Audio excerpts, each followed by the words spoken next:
144편 1절로 15절까지 말씀입니다. 이 144편도 다윗의 시입니다. 너무나 아름다운 시입니다.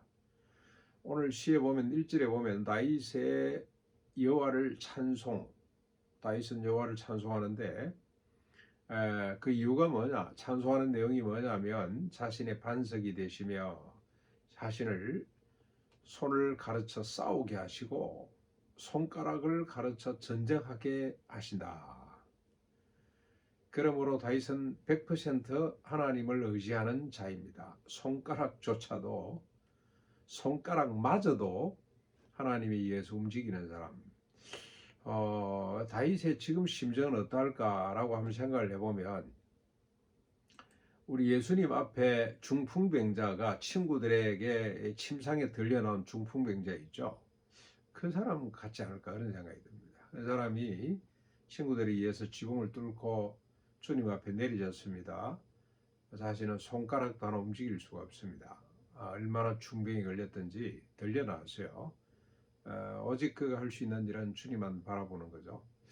다윗이 그런 사람이었다는 생각이 듭니다. 그렇게 용맹하고 전쟁에 능한 사람이었는데 그의 손가락마저도 주님이 가르쳐 주셔서 전쟁을 치르겠다고 고백을 하고 있습니다.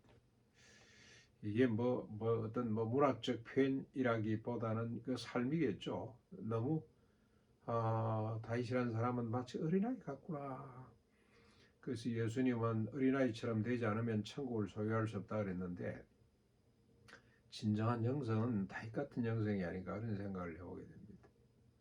어떻게 이런 영성, 이런 믿음, 인격을 갖게 되었을까? 자신의 무능을 알았기 때문이죠. 그래서 다윗은 이렇게 고백을 합니다. 시편 51편 5절 대표적이죠. 내가 죄악 중에 출생하였으며 어머니가 죄중에서 나를 잉태하였나이다. 인간은 근본 죄인이라는 걸 이렇게 고백을 하고 있고, 51편 17절에도 보면 주께서 구하시는 제사는 상한 심령이라. 하나님이여 상하고 통회하는 마음을 주께서 멸시하지 아니하십니다.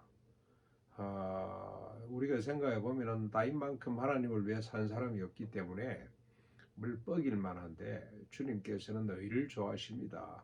주님께서는 바로 사는 걸 좋아합니다. 이럴 것 같은데, 주님이 원하시는 제사는 상한 심령이라, 통회하는 마음, 자기를 완전히 죄인으로 알고 낮추는 마음, 이 마음을 주님은 더 기뻐하신다. 그리고 143편 2절 주일 우리가 본 본문인데요. 거기도 보면은 주의 종에게 심판을 행하지 말아 주십시오. 왜냐? 주님 눈앞에는 의로운 인생이 하나도 없습니다. 여러분, 신약에 이 다윗의 영성을 이어받은 사람이 누굽니까? 다윗에게 이어받았다기보다도 다윗에게 하나님의 은혜로 주신 이 은혜를, 이 믿음을 그대로 받은 사람이 바울이죠. 바울. 인생은 죄인일 뿐이다. 의인은 없나니 한 사람도 없다. 모든 사람이 죄에 빠져 있다. 죄가 뭐였습니까? 피 흘리는데 빠른, 피 흘리는데 빠르고 입술에는 독사의 독이 가득한가. 그렇게 인식한 사람들이 하나님의 사람이었다는 걸, 자신은 아무것도 아니다. 오직 하나님만 바라보는 믿음, 그게 참 믿음인 것을 우리가 다윗과 바울을 통해서 깨닫게 됩니다. 다윗이 이렇게 의지하는 하나님은 어떤 분인가? 다윗은 하나님을 어떻게 알고 고백하는가? 2절부터 3절까지 나옵니다. 자신은 이렇게 미친한 데 반해서 하나님은 어떤 분인가? 하나님은 어떤 분입니까? 사랑이시요 요새이십니다. 산성이고 건지시는 이시고 방패이셔서 자신이 피하였고 백성이 다윗에게 복종하게 하시는 분이 하나님이라. 자기는 아무것도 아니지만 하나님은 사랑이고 요새고 방패고 산성입니다. 백성들로 하여금 자기에게 복종하게 하는 분. 자, 이런 하나님 앞에 다시 한번 사람에 대해서 고백을 합니다. 4절이죠. 사람은 헛것 같고 그의 날은 지나가는 그림자 같다. 사람이 헛것이며 그 날이 지나가는 그림자 같다는 고백은 솔로몬의 고백과 비슷하죠. 그 아들 솔로몬 헛되고 헛되고 헛되고 헛되니 인생은 헛될 뿐이다 라고 고백하는 것과 맥을 같이 하고 있습니다. 아버지의 신앙을 아들이 물러받았다 이렇게 보셔도 될 것 같습니다. 자, 이런 다윗이 이런 하나님 앞에 이제 간구하는 내용이 나옵니다. 이게 핵심이겠죠. 하나님 이렇게 해주십시오 하고 쭉 나오는데 5절부터 8절까지입니다. 간구는 주님이 하늘을 들이우고 강림하시며 산들에 접촉해서 연기를 내시고 번개를 번쩍이사 원수들을 흩으시며 화살을 쏘아 그들을 무찌르소서. 위로부터 주의 손을 펴사 자신을 환난과 이방인의 손에서 구해달라. 그렇게 간구하고 있습니다. 이걸 간구하기 위해서 다윗은 자신이 미천하다. 그리고 하나님은 자신의 사랑이고 방패고 요새라는 걸 그렇게 고백을 하고 있습니다. 다윗에게 있어서 원수 이방인은 누구겠습니까? 오늘 다윗이 정확히 고백하고 있습니다. 입으로 거짓, 헛된 거죠. 무의미한 것, 무가치한 것, 텅 빈 것을 말하며 그리고 거짓의 오른손으로 행하는 사람. 이 오른손이라는 것은 능력의 상징이죠. 그 사람의 힘의 상징인데 그 능력 자체가 거짓입니다. 속임이죠. 속임.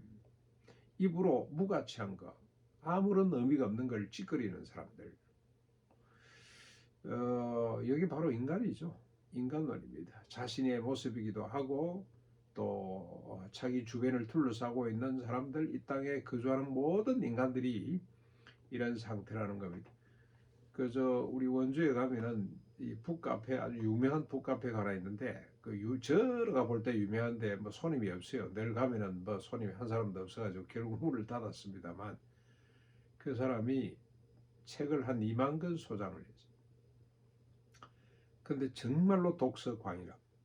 정말로 보니까 책을 좋아하는 사람인데 손님이 없으면 늘 자기 조그만한 자기 이 집무실이죠. 집무실이 아니라 책 보는 방을 만들어 놓고 계속 줄쳐가면서 메모해가면서 독서를 하는 그런 분입니다. 보니까 책을 다 읽은 것 같아요. 그래서 제가 물어봤어요. 이 많은 책 중에 가장 추천하고 싶은 책이 뭐냐?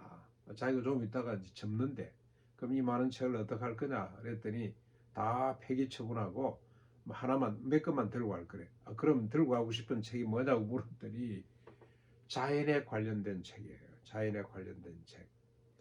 이렇게 많은 책을 왜 그렇게 평가하냐 그랬더니 인간의 이야기는 거기서 거기야.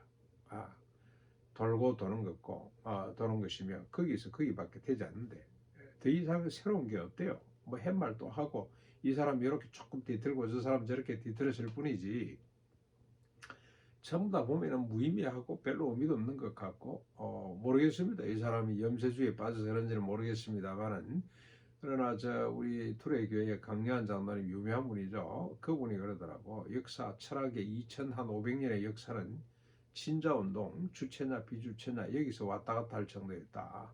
한 바퀴를 도는 온전한 철학이란 있을 수가 없다 하는 고백을 한번 제가 들은 적이 있습니다. 인생이란 아무리 좋은 말을 하는 것 같지만 다윗은 파악했습니다. 이방인이죠. 이방인 원수들, 하나님을 부정하는 사람들은 무의미하고 무가치하고 텅 이야기들을 할 수밖에 없는 자들입니다. 그리고 그들의 행함은 속임이죠. 속임수입니다. 자기 유익을 위해서 남을 속이고 빼앗고 그게 인생의 전부라는 것을 다윗은 알았습니다. 그래서 이런 인생들로부터 자기를 지켜주시고 자기도 그 불의에 그런 시비에 휘말리지 않도록 해 주십시오라고 간구하는 겁니다. 이런 상황 가운데서도 다윗은 확실한 믿음을 가졌기 때문에 하나님 앞에 간구합니다. 그게 가진 믿음이 뭐냐? 9절부터 쭉 15절까지 나오는데 다윗은 주는 왕들에게 구원을 베푸시는 분이다.